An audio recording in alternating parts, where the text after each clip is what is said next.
That's me, a video editor working in Los Angeles.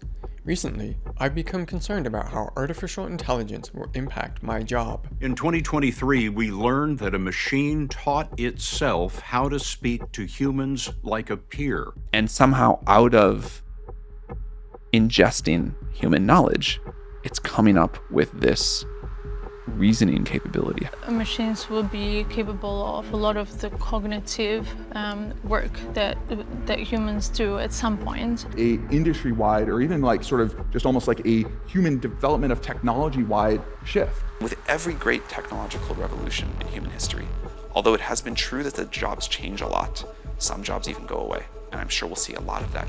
So I decided to ask for help from an old friend.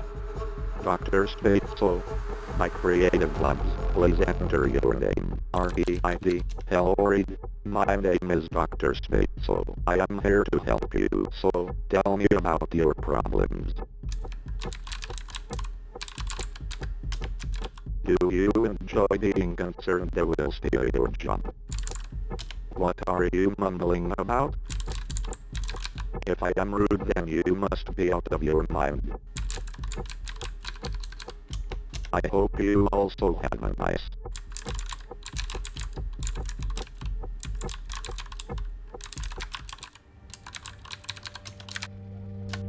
There's been a lot of talk about AI and how important it is, but when OpenAI and a few other companies, Facebook, etc., or Meta, suddenly last year started to make these models accessible, it just exploded. I'll probably get flack for this.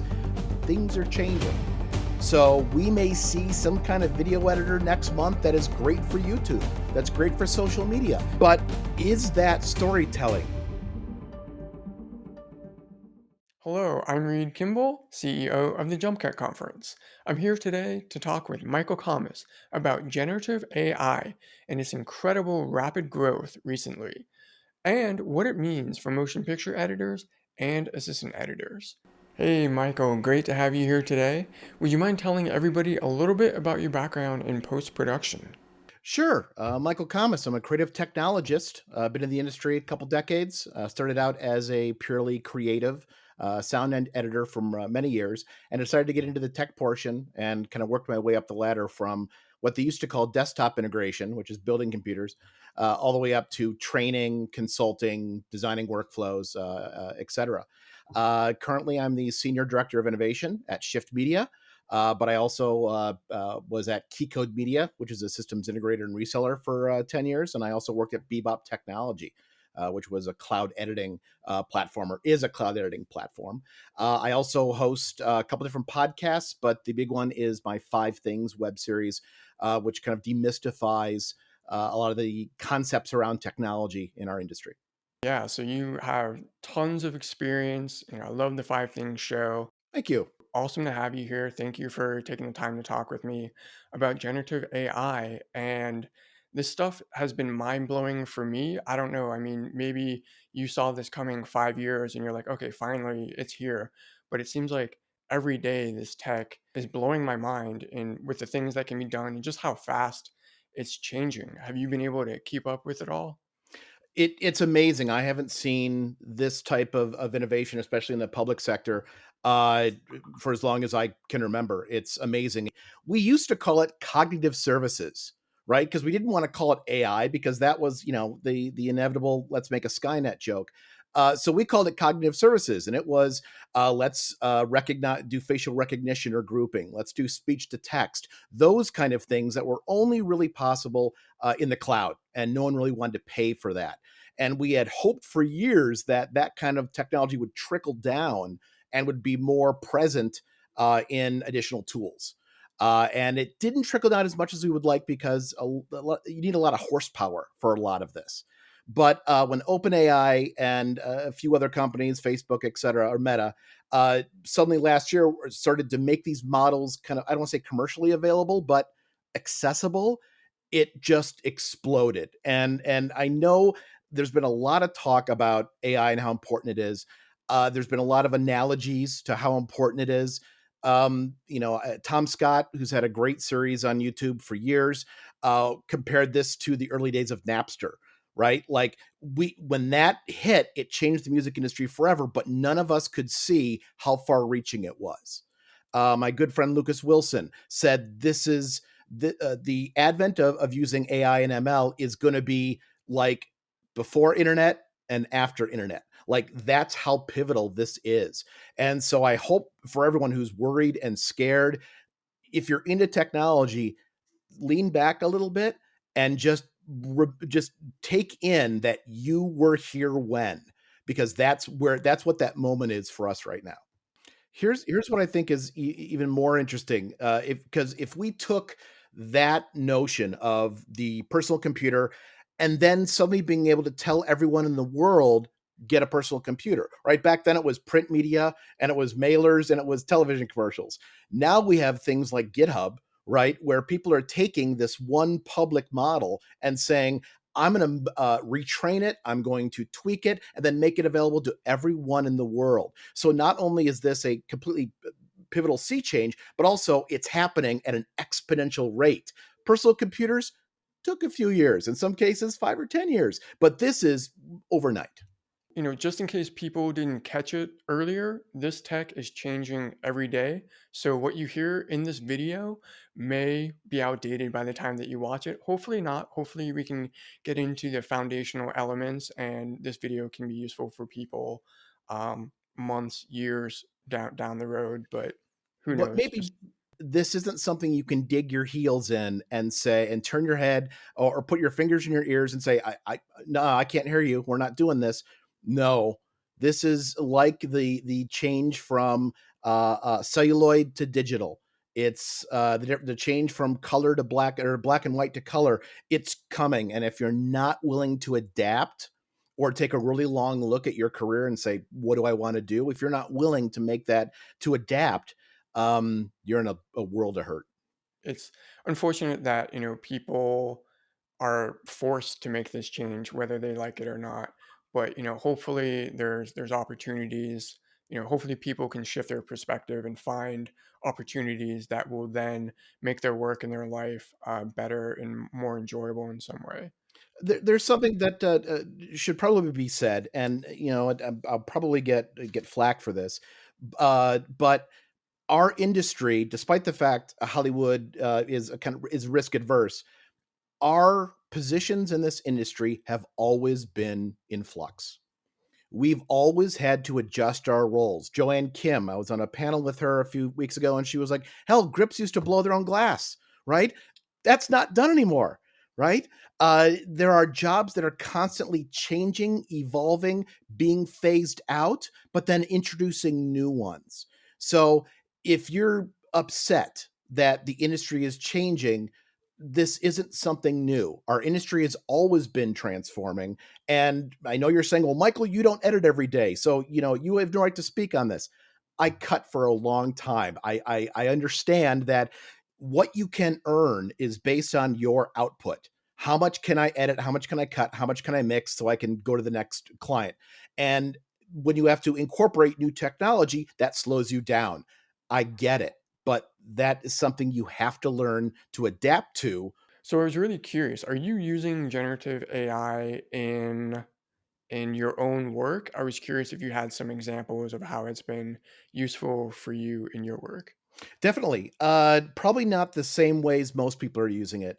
Speech to text, completely. That's a complete game changer, whether you're doing it via a third party or a website, or even, what Adobe has built in, being able to do speaker identification, and then associate text to that, been complete game changer. Because I'm more on the technical side, I've used ChatGPT to write code and then iterate on that code and tell me what's wrong with it. In terms of generative AI and for video, that's something that I haven't used quite a lot right now, because it's a little bit more of a novelty. Right, AI generates, as a friend of mine put, it generates an aesthetic. Right, so when you see it, you know it. And sometimes that aesthetic is not what you want. I want something that looks a certain way and not the way that the AI is generating 5 or 6 fingers and adding 50 teeth to someone's their mouth. There are just some aesthetics I'm not looking for. What I have used it a ton for, and I hate being the, well, we've been talking about this for years, but the thing that we've been waiting for, that I've been waiting for years and is now finally here, is being able to feed any amount of media into a system and have it group all the faces, have it group if they're happy, sad, hungry, angry, uh, identify their voices and what they say. And now, instead of you going to look for stock footage and having to go through the same thing each time, you now can say, I want someone outside on a park bench eating a sandwich and they're happy. And you can find that content without having to go through 30 pages of stock footage trying to find what works. And in the not too distant future, I can't find that stock footage. Let me ask Midjourney or someone else to generate it for me. So the first part of that, being able to go through this content and being able to sift it, is a massive game changer. And for the folks who are editing, who have to go through all the footage, I think of my friends who do unscripted work and the amount of hours of footage you have to go through. Now that can be automatically pulled. Now, I'm sure you're still going to have producers say, is there a better take of that? We have not escaped that yet, but we now have the ability to say, look for a 3 or 4 second reaction shot where they're angry. And then you have the text to then match to that. So that, I am so grateful that that's going to be able to alleviate a lot of the stress of my folks who work in unscripted.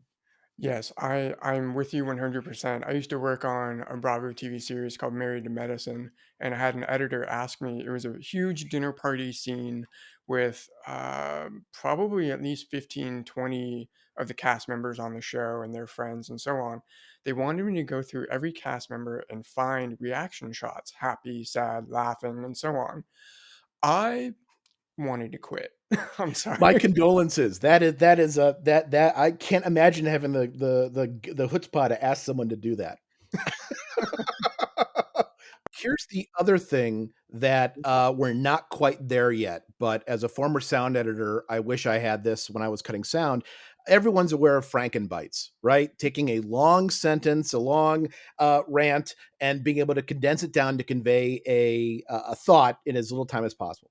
So right now, if you have a transcript, great, you can go and search those words. But before, you had to go and get it transcribed. You then had to go grab that audio, hope it sounded the same, right? Maybe cut consonants from another word into another word and try and string out what you were looking for.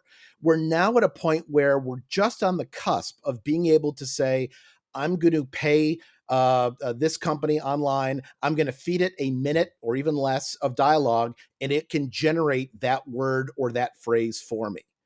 Right now, we don't have the ability for intonation and inflection.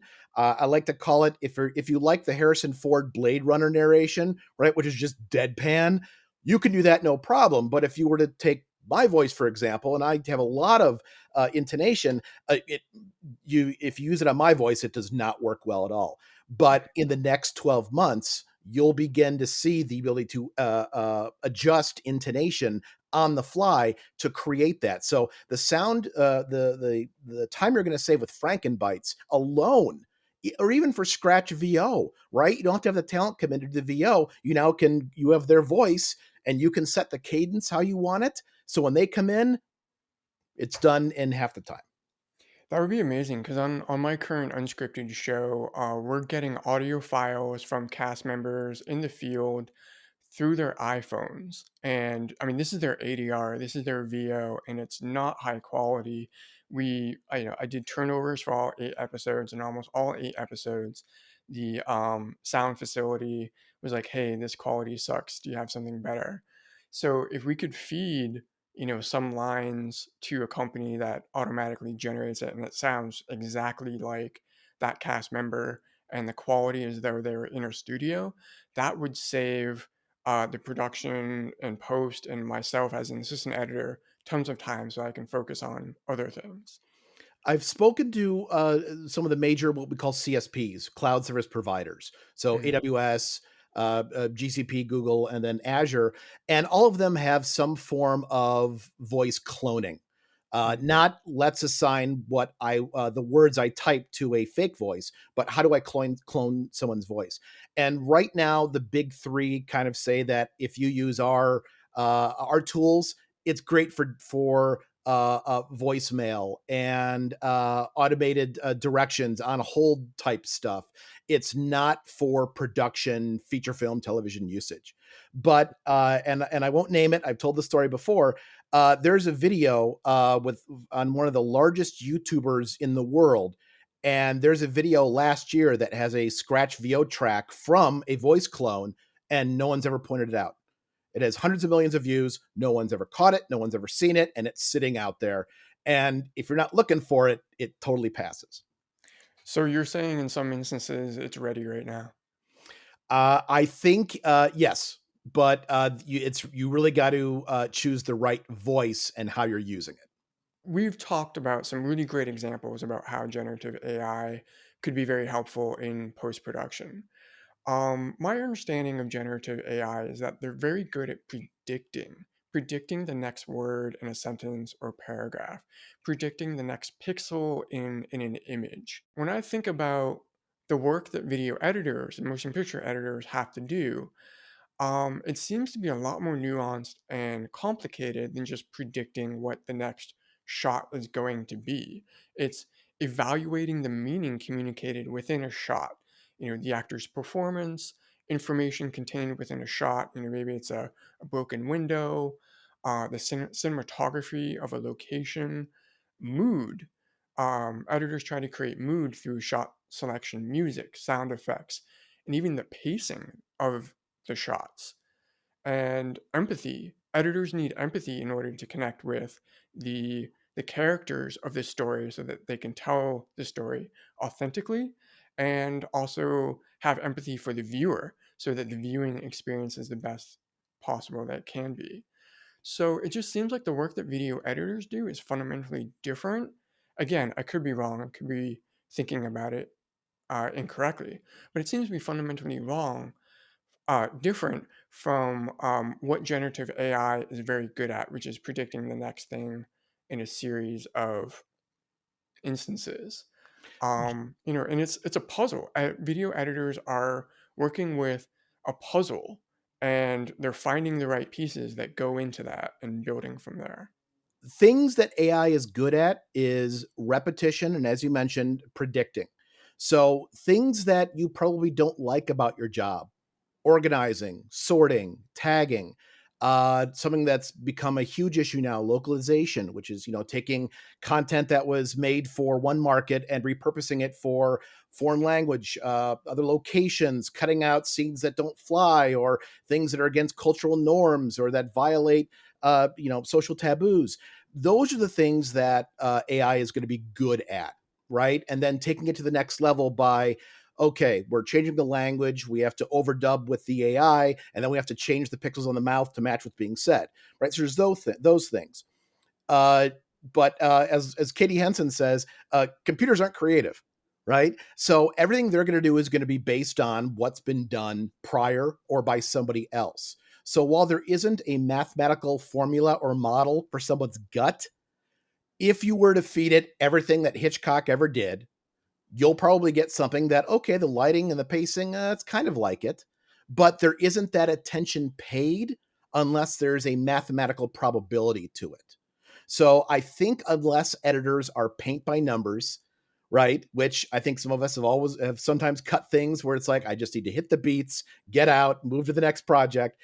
I think those things that cut on the beat and not cut on the beats, but those projects that are cookie cutter and don't need to have the empathy you're referring to, those are the things that you're going to see AI do. And let's be honest, the jobs that AI are going to do are not the jobs you want and are going to be low paying jobs, which you can't even survive on anyway. Mhm. So I just would want everyone to keep that in mind. Now, and I'm not trying to give myself a safety net here. As I said at the onset, things are changing. So we may see some kind of video editor next month that is great for YouTube. That's great for social media. It'll reframe your 16 by 9 to 1 by 1 and it'll flash up text at the bottom. Descript is working on things like that. But That's great. Is that storytelling? No, that's taking what was already cut, the story that was already told, and then just repurposing it. So I think the storytelling portion isn't something we have to worry about for quite a while. Okay. All right. Excellent. That's a relief to my ears, and I'm sure everybody else's. Because I mean, the reason why it's been so scary and frightening in a way is that we are seeing generative AI create stories and poems, and I wouldn't call myself a narrative writer or a poet, and some of the stuff it creates, it's like, yeah, that's pretty darn good. But I think it's all subjective. I mean, read an article several years ago where there was an artist. I think there was a, and forgive me if I botched some of the details. He hung. It was a gallery exhibition, art exhibition. I think he hung a banana on the wall or something along those lines, and it was lauded as being this fantastic piece of art. And either it was a mistake or a joke. So when it comes to subjective things like that, someone could look at this auto-generated poetry and think that's great. I know now, working with GPT for as long as I have, that you can, when you read it, you can say that's Chat GPT 3.5. You can kind of tell it's almost like, I don't want to call it editorialized, but the aesthetic of how it's generated, you can tell, just like the Mid Journey and Stable Diffusion, using that for images where it has an aesthetic. There's a certain aesthetic for that, and I bet there's some things like poetry, which I'm not schooled in. I'm sure if I saw something that ChatGPT generated, I would think, well, that's publishable, and an established poet would be like, that's trash. There's so many issues and so many problems that come up on the fly as an assistant editor. I have a hard time believing that AI is going to be used throughout the whole process. Maybe here and there, like you talked about with finding shots, I can definitely see that. But a lot of times there's corrupted clips that come in. There's having to talk with the team of story producers and producers, and they get errors on the software that they're using. There's still going to be a need for a human to be able to troubleshoot all the random problems that occur. And last time I checked, footage is still being shot by people manning cameras. They're going to make mistakes in the file naming and so on and so forth. So correct me if I'm wrong, but I don't think assistant editors have a lot to worry about in terms of their general job security. I would take a little bit of issue with that. And the reason being is an assistant putting something together in a storytelling way, that's not going anywhere. But uh, one of the things that's being worked on in the industry is what they call an ontology, a common ontology, which is the phrasing and words and concepts used in pre-production travel through production, post-production, distribution, archival. So when you can build AIs that can say, look, I understand the life cycle of media and I can take it through pre-production to post-production. So that can certainly fix some of the file names. Hey, all these are labeled sequentially. This one is not. I look at the time code. Time code falls in between the two clips that are named right. You know what I'm going to do? I'm going to rename it, but keep it back up somewhere, right? That's totally being done now. The fact that media is corrupted, okay, you can easily use tools today to scan things. Oh, that's corrupted. Okay, let's go back and try and fix the header. Oh, that's not right. Let's retranscode it into another format and see if that works. So there's going to be plenty of these. I don't say putting out fires, but tech support issues that are going to be remedied by machine learning. But again, the storytelling, isn't going anywhere. And quite frankly, Reed, do you want to spend your assistant editing time naming files, renaming files, grouping, doing multicam grouping, and you know what? This camera was shot at the wrong frame rate, or this doesn't even have time code. Do you want to spend your time fixing those issues? Is Not a is whole that lot. is that something you want to do?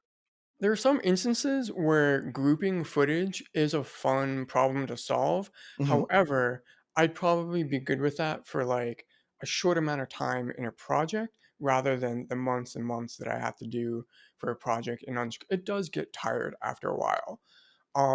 What if footage doesn't have time code and doesn't have audio like drone footage or GoPros?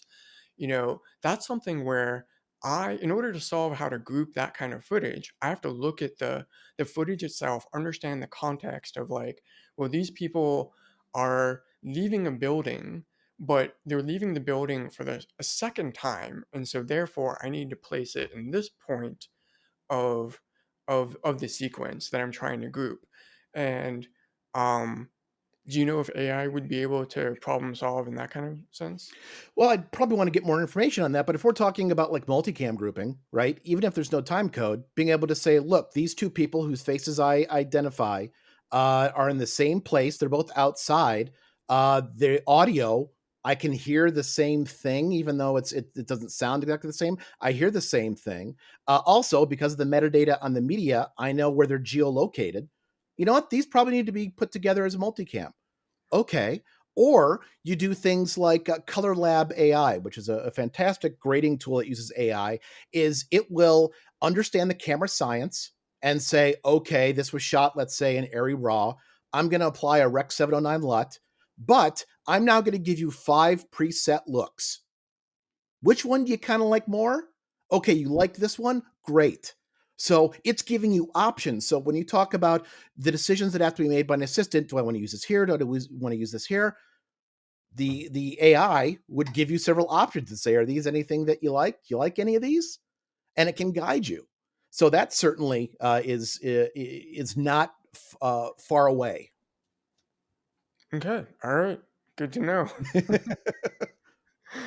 I um, what's gonna I'll tell you what scares me though, and I bring this up quite a bit, but right now, uh, Avid and Premiere and Final Cut and Resolve, there is no way to easily do high quality face swaps or de-aging, and we are so close. And my concern is that when you can do that inside your editor, when you don't have to be a computer science person, when you don't have to work command line, when you don't have to write Python scripts, when you don't have to use, black market software that you have no idea where it comes from, when you can load a panel up in Premiere and feed it an hour's worth of footage and say, I want to face swap this with a known model, good or bad. I think we're going to have a lot of bad actors putting stuff out there. And not that I want to get into politics, but that's always a divisive field. And there's going to be people who can't tell what's real. And as we used to say, what's Memorex. So I'm concerned that the face swapping is going to become a big issue. And because we don't have any way of tracking data and tracking the integrity of data from onset through post, there's no way unless we're using Snopes or some other news outlet to say this is wrong, this is fake. I'm really concerned that we're going to have a lot of misinformation, and I'm not sure as a culture how we're going to deal with that. yeah, I mean, we've already seen examples of misinformation during previous presidential elections. I mean, every ad campaign, every election cycle, there's ads that are pumping out misinformation. Doesn't matter what side you're on and who you're voting for, both sides are doing it.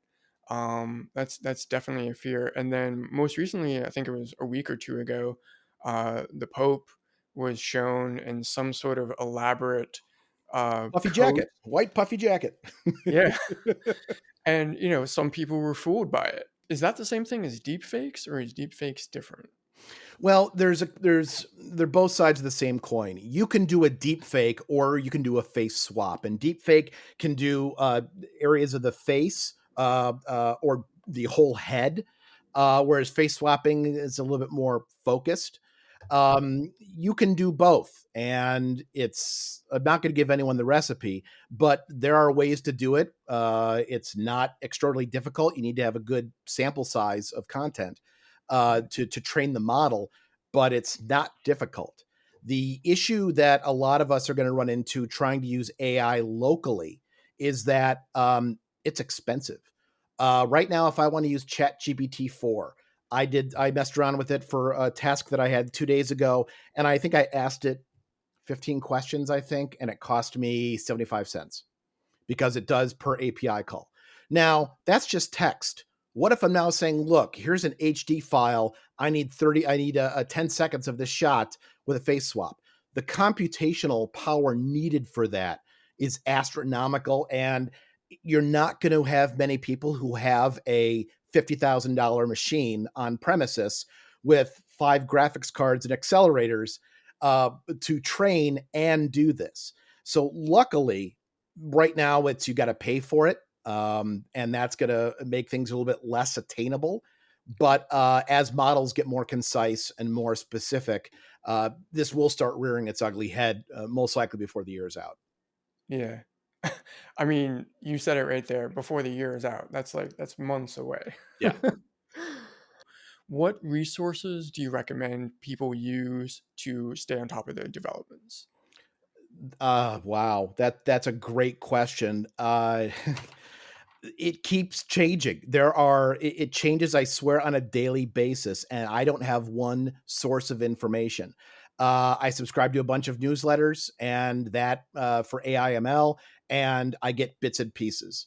I talk with people daily, and I get stuff that way. I have not found a single resource that not only gives you what's happening on the high end with Meta and OpenAI, but also says, have you checked out this GitHub repo that allows you to do X, Y, and Z? So it ends up being just a mishmash of things, unfortunately. I agree. I tend to follow on YouTube two channels that I really like. 2 Minute Papers is one, and AI Explained is another one. He's excellent. I mean, he will read a 300-page paper like overnight and dissects it and really goes into the detail. So I've been really impressed with that. Any other final parting words before we end this? Change is inevitable, and AI affects even my job, right? Well, whether it be doing technical copywriting or conveying difficult concepts into easier to understand ones, every job is going to be affected. It's just how resilient can you be and how adaptive can you be. And I'm hoping that if you decided to get into video editing, you did it because you want to tell a story and you're a good storyteller. And if you're a good storyteller, that's always going to triumph over the staccato or methodical editing of AI. So please don't get scared. Stay editing, keep telling your stories, regardless of what the threats of AI are. Well said. Thank you so much. Couldn't agree more. We're all here to share our stories and help each other grow as people. So definitely we'll continue to do that. So thank you so much for your time. Really appreciate it. And hope you have a great rest of your week. Excellent. Thank you.